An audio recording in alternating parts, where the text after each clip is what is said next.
அஸ்ஸலாமு அலைக்கும். Welcome to my channel Femina cooking life style. Today recipe மாங்காய் பச்சடி.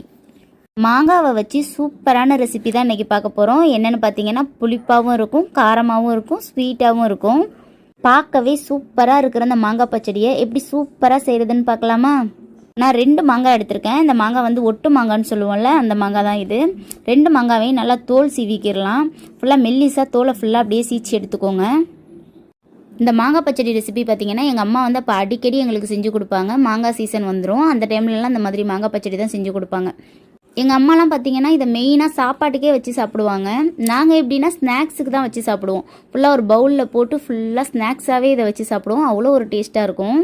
இப்போ மாங்காய் எல்லாத்தையுமே குட்டி குட்டியாக நல்லா கட் பண்ணி எடுத்துக்கோங்க. அப்புறம் வந்து ஒரு பாத்திரம் எடுத்துக்கலாம். பாத்திரத்தில் ஒரு கிளாஸ் வர அளவுக்கு தண்ணி சேர்த்துக்கோங்க. ரொம்பவும் தண்ணி சேர்க்கக்கூடாது. மாங்காய் வந்து நல்லா முங்குற அளவுக்கு தண்ணி சேர்த்துக்கோங்க. அப்புறம் 1/4 டீஸ்பூன் உப்பு, 1/4 டீஸ்பூன் மஞ்சள் தூள் சேர்த்துக்கலாம். சேர்த்துட்டு இதை நல்லா மிக்ஸ் பண்ணி விட்டுட்டு மூடி போட்டு விட்டுருங்க. ஒரு 5 மினிட்ஸ் கழித்து ஓப்பன் பண்ணுங்கள். இந்த மாதிரி மாங்காய் எல்லாமே கொஞ்சம் நல்லா வெந்து இந்த மாதிரி திக்காக வரும்.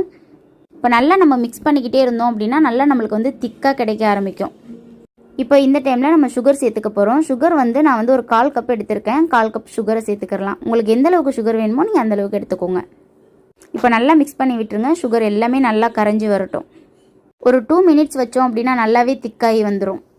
மாங்காய் வந்து 1-2 அப்படியே வந்து கரைஞ்சிட்டு கொஞ்சம் கொஞ்சம் கிடக்கும். அது வாயில் தட்டுப்படுறப்போ ரொம்பவே சூப்பராக இருக்கும்.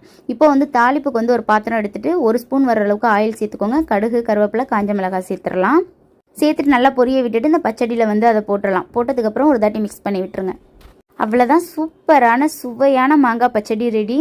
கண்டிப்பாக நீங்களும் இதே மாதிரி ட்ரை பண்ணி பாருங்கள். ரொம்பவே சூப்பராக இருக்கும். இந்த வீடியோ பிடிச்சிருக்கும்னு நினைக்கிறேன். பிடிச்சிருந்தா லைக் பண்ணுங்கள், ஷேர் பண்ணுங்கள், மறக்காமல் சப்ஸ்கிரைப் பண்ணுங்கள். இன்ஷால்லா வேறு ஒரு வீடியோவில் பார்க்கலாம். தேங்க்யூ ஸோ மச் ஃபார் வாட்சிங்.